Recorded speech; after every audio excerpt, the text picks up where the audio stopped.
love at work. And to guide us through affairs of the heart, please welcome David Firth, author and development and change management expert. David, you're right here. Very good. Very nice. Good afternoon, everybody. Good afternoon, everybody. How many people were here yesterday? It's good to see you again. How have you been? David Firth, David Firth Consulting LLC. I help my clients with corporate culture, communication and change. The tagline I never quite put on my website is helping my clients co-create the next generation of healthy organizations, the next generation of organizations good for the bottom line and good for the soul. As I said yesterday, this is one of the two books I have in development at the moment, Change Your Organization One Word at a Time. It's a book about stories, it's a book about narrative, which I believe to be an important and often underlooked channel for change in organizations. Storytelling itself, of course, is a current thing. A lot of leaders have picked up that they might want to tell more stories and have fewer slides.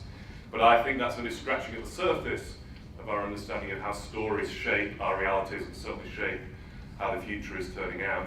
I want to help my clients create stories which are compelling for everybody in the organization, and most importantly, don't just explain the future, but give everybody a sense of the part they play in that story and how they might be able to affect the outcome. Nobody wants to be the bit part player in Star Trek. What happens to the bit part players in Star Trek? They're the first to die. Yeah. So how can we create organizational stories which have a bigger role for us than just being bit part players? But I'm not here to talk about that. I'm here to talk about another aspect of this, which is what I shared with you yesterday. The idea that one word, you could find out that one word could be the basis of your organization. Volvo, for example, and safety comes to mind as soon as we think of Volvo, and could be the basis of your leadership and indeed your life. And what I want to talk to you about over the next few minutes is a word that has increasingly taken over and guided my work and my life, and that word is love. First of all, let me put that in a particular context, which is very important for a conference like this. This is very much very much an inside-out perspective on this thing called love. A lot of the stuff that we've been talking about over the last couple of days exists for me in the world of outside in. And I don't mean in any way to denigrate that stuff. If I'm working in an office, I want to work in some of the offices you've been showing each other over the last couple of days. Seriously, I do. If I want to be working with technology, I want to work with some of these technologies. But we are not products of our environments. We are products of ourselves. We are influenced by our environment, we are enabled by our environment, but we create us. So if I'm the CEO of a big organization, I want to send people like you out and say, get me the best possible office so I can inspire the people around here. Get me the best possible technology. But also as a CEO, I want to say, how can I be a better and better CEO? And I think that's contingent on everybody in the workplace to see, how can I be a better human in this workplace whilst I'm waiting for the great office to arrive and be stimulated by the great technology. Yeah. So how can I be a better human? Another theme that we've had in this conference, being human. Yeah. So that's the context of this talk. It's inside out, not outside in. And as my American wife says to me, David, this is not your first rodeo. I have been here before. In April next year, it will be the 20th anniversary of my first book, which is called How to Make Work Fun. A beautiful, staid, old textbook-based publisher called Gower, bless their hearts, took a punt on my first book, How to Make Work Fun, and it became a bit of a success. Maybe, cult success, maybe, but nevertheless, it was a success. And it was extraordinary to go through that whole thing and look out into audiences when I was talking 20 years ago about making work fun and have them look at me like I was an idiot. Yeah.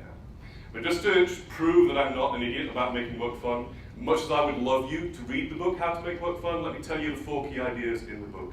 I went out to a group of people and I researched them. I asked them the question, is your work fun? If no, I said, sorry, end of interview. If yes, tell me, what has been most fun for you in the last 6 months? And people told me, as you might expect, a huge amount of different diverse experiences, because fun is ultimately a personal thing. But there were 4 key themes that connected all of those diverse experiences together. The first of these was connection. Whatever it was that was fun is about connection. connection with other people, I feel part of a great team, or I feel connected to a great purpose. The second one was achievement. I am making something happen here, or I'm achieving goals, or I'm on the way towards achieving something. I am learning and growing. Connection, achievement. The next one was freedom. Yeah, back then, 20 years ago, we used to talk a lot about micromanagement. Yeah, but now that freedom can be expressed in some of the fabulous workplaces being looked at. You're free to move about, free to work over here, free not to be tied to my desk, free not to be tied to my landline. I am free. Mobile is from a Latin word meaning freedom. And the fourth theme was joy. There was sometimes in some of these organizations who reported that their work was fun, just a playfulness, just a happiness to be here, to tease each other, maybe to play little jokes on each other. But basically what it was really about was, it's okay to say that we enjoy our work. But that was not the traditional thinking 20 years ago. I had a lot of very positive reviews for my book, and I had a review by the Financial Times.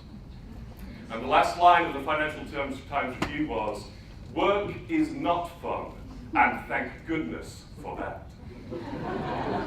And in a moment of marketing genius, this staid old textbook-based publisher called Gower, bless their heart, said, let's use that thing on the back of the book. So we put positive review, positive review, positive review, Financial Times. And made them stand out.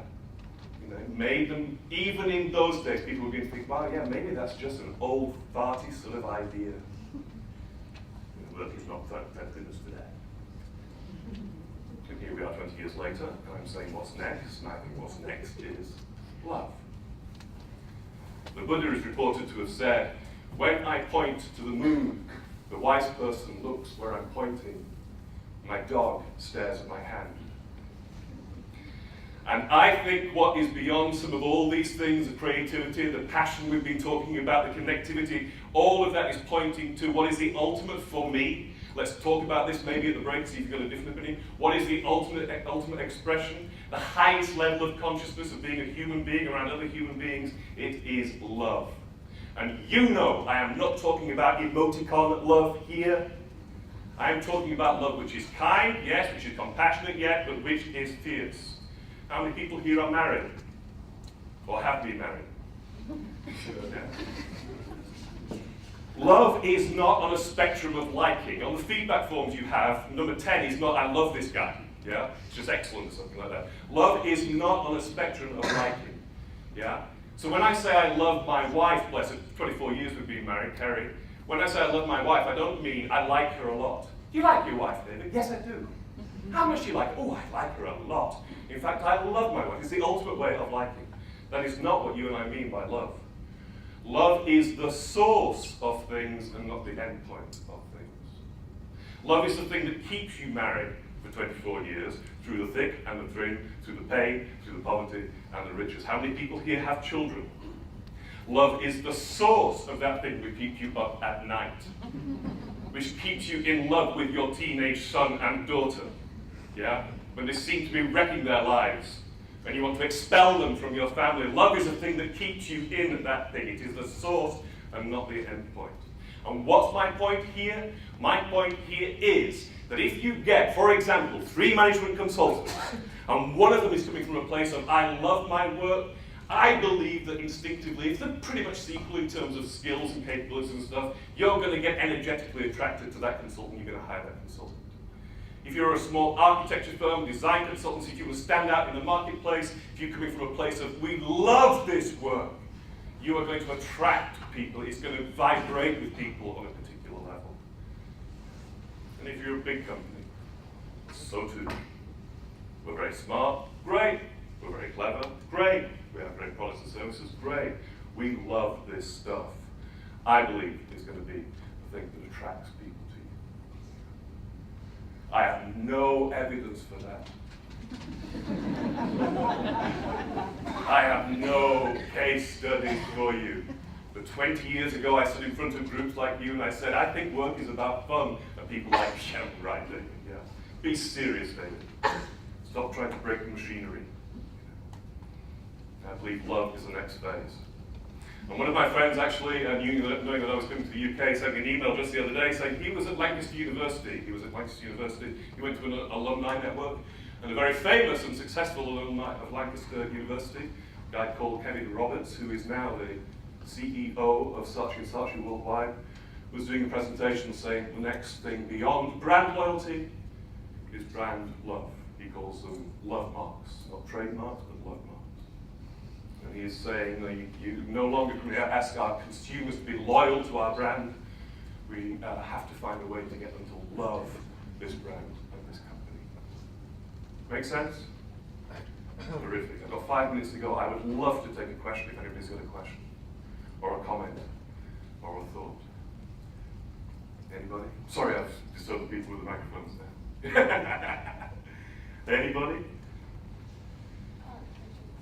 Yes, at the back of the room. How do you suggest that we get more love into the workplace? What are you suggesting organisations do to encourage love in the workplace? Thank you. Excellent question. And so this comes back to the inside-out thing for me. Sorry, where are you? This comes back to the inside-out thing for me. You know, this has to start from me and go out. So where I'm starting is with my children, my 3 boys, 2 of whom are very close to entering the world of work. So I can begin to affect how they show up in the workplace.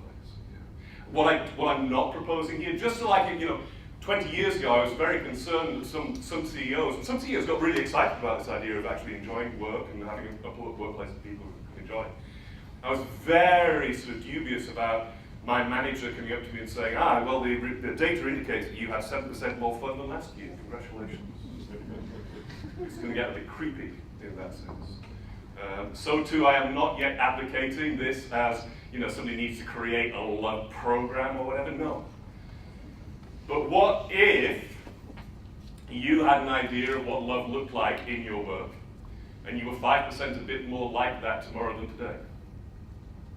It doesn't need the whole world to change, just you can, so for example, if love is partly about compassion for you, how can you be 5%, not 100%, not 50%, not 75%, let's not scare the horses, 5% more compassionate tomorrow than today.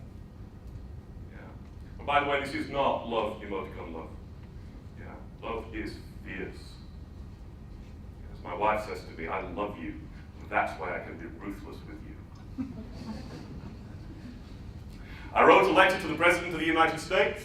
This is not the letter it was actually a letter with an ink signature on the bottom and a stamp on the envelope, and I sent it off about how I think the world could be different if we taught our children that they could love their work. It was a real possibility and not just a freak accident. And I'm sending that same letter, or bespoke versions of the letter, to 999 other global leaders in the world to see if they'll listen. But in the meantime, I get to turn up with people like you.